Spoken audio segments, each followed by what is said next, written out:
Dari lantai 2 Gedung Auditorium Universitas Bengkulu 99,2 FM Radio Suara Unip Radionya Bengkulu. Assalamualaikum warahmatullahi wabarakatuh. Assalamualaikum warahmatullahi wabarakatuh. Itu dia siaran gue. Sebenarnya sih nggak siaran juga ya. Gue di sini cuma memperbantukan saja, dan gue lebih banyak ke bagian program juga ke bagian-bagian lainnya, marketing produksi gitu ya. Karena memang sekarang gue berada di Bengkulu. Nah, itu adalah radio anak muda, namanya Radio Suara Universitas Bengkulu dan disingkat dengan Radio Suara Unip. Nah, sekarang ini kita akan berbincang-bincang atau sekedar curhat, ngobrol-ngobrol mengenai opening dari masing-masing radio yang ada, yang pernah gue masukin. Nah, namun jangan lupa ya, sahabat Bowo Sulaiman Channel untuk like, subscribe, dan juga tekan lonceng notifikasi supaya kita bisa terhubung apabila ada video-video terbaru.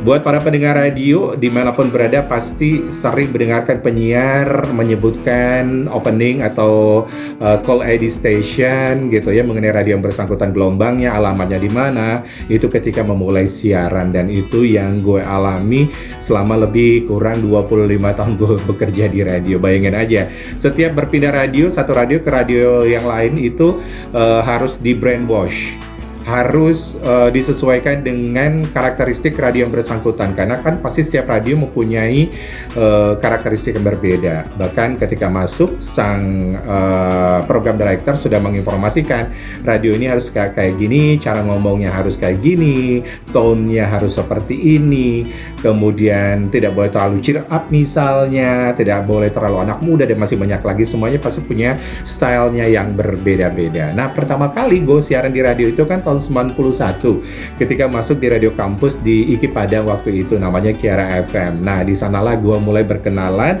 dengan yang namanya radio, dan di sanalah sudah tahu openingnya seperti apa, kemudian menyapa pendengar seperti apa, kemudian kalau pengen request lagu dan semuanya itu sudah mulai diajarkan. Gue ingat banget waktu itu gue harus menyebutkan ID stationnya, tapi gue lupa nih gelombangnya berapa ya waktu itu. Aduh, maaf banget ya teman-teman, udah lupa nih gelombang radio Kiara FM.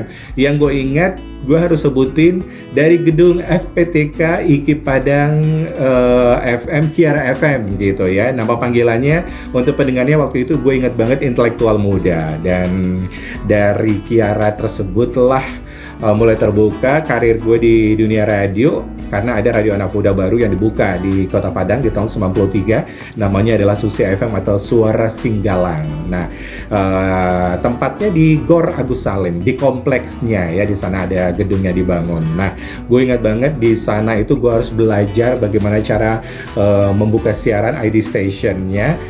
Kalau tidak salah ini ya, kayak gini.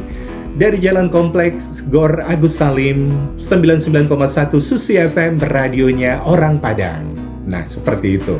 Harus belajar terus-menerus dengan kayak anak muda, karena sekarang kan udah nggak anak muda lagi.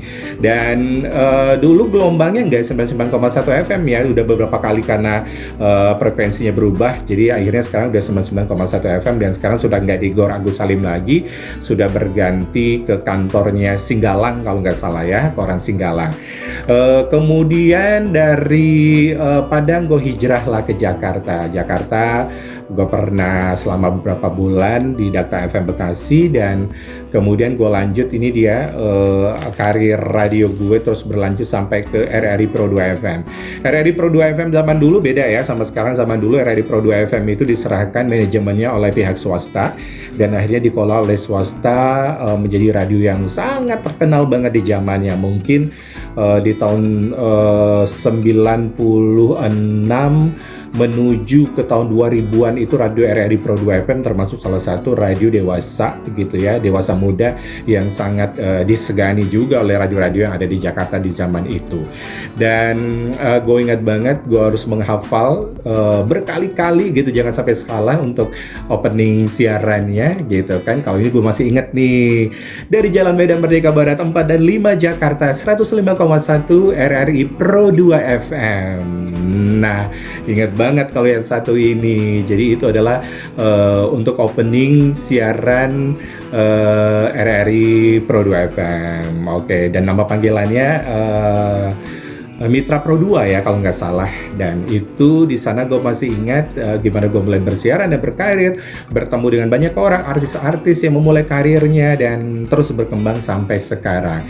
Dan yang cukup menarik juga, akhirnya gue sempat pindah juga ini ke Radio Pesona. Pesona itu kan radio wanita gitu ya, radio wanita di mana gue membawa 2 acara. Waktu itu gue ingat banget gue belum menikah, gue belum punya anak, dan gue harus membawa acara mengenai konsultasi perempuan ya, perempuan dan anak, kemudian juga mengenai konsultasi kesehatan anak.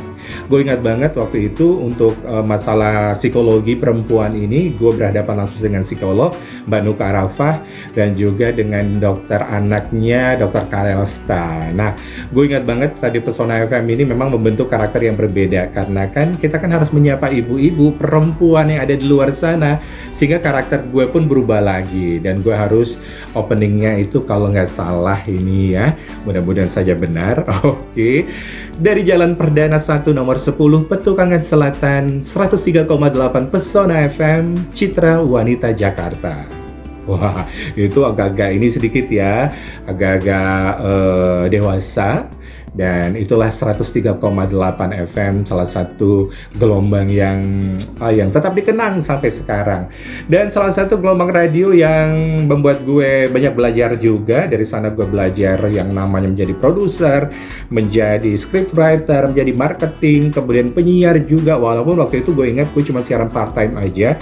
Namun gue banyak belajar, di sinilah gue banyak sekali belajar mengenai radio, berbagai macam sisi, berbagai bidang, yaitu di Radio Delta FM. Oke, kalau nggak salah dulu sih kalau part time, kalau nggak salah dari lantai 19 Ratu Plaza gitu kan, dari lantai 19 Ratu Plaza 99,1 Delta FM, The Bright Side of Jakarta, 99,1 FM 99,1 Delta FM, The Bright Side of Jakarta.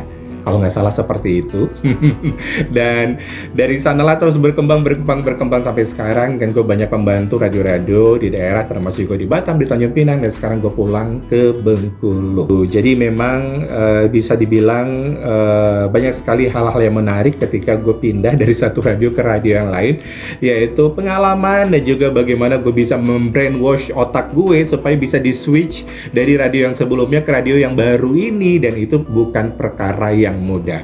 Jadi buat sobat Bowo Sulaiman yang ada di luar sana yang pengen jadi penyiar radio, nggak jadi masalah. Yang pasti memang tidak hanya niat saja, tekad yang kuat, kamu juga memang harus ada bakat, pengorbannya juga banyak, wawasannya harus banyak juga, harus luas juga, dan yang pasti harus berani malu ya, kalau gue bilang, bisa bilang seperti itu. Dan mudah-mudahan saja kalau ada yang pengen jadi penyiar radio, cita-citanya bisa tercapai.